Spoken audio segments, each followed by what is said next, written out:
មានន័យថាចម្រៀងអាចទៅសេបានទេវាមានកន្សឹបបើតទៅយើងចេញកន្សឹបហើយឧទាហរណ៍បងនឹកឃើញកន្សឹបមួយថា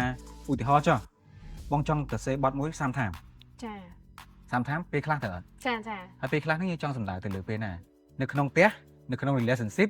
ឬក៏នៅក្នុងវិថីការងារជំរាបបងជីវិតបងមកបែងចែកអញ្ចឹងណាចាអ្នកផ្ទះការងារវិស័យសិល្បៈផ្សេងទៅអញ្ចឹងឧទាហរណ៍បងចង់ចាប់យក30ថាមនៅក្នុងវិស័យការងារបន្ទាប់ពីបងបានទៅសេពាក្យ1 2 3 4 5ជាគេហៅថាដោយតែងសេចក្តីអញ្ចឹងណាទៅសេហើយបងយកមកបំបែកជាពាក្យចុងជួនចាំមានជួបការលំបាកអីអត់បងនៅពេលដែលទៅសេជួបព្រោះដោយសារបងចេះធ្វើភ្លេងអូចាំបងពេលរាល់ថ្ងៃមិនថារាល់ថ្ងៃតាំងពីទូចដល់ធំមកបងមាន idol នៅក្នុងចិត្តអត់បើ idol ឲ្យថាដូចថា follow តាមគាត់ហ្មងស្រឡាញ់អត់មានទេតែបើមនុស្សដែលបង artist ដែលបងស្រឡាញ់សមត្ថភាព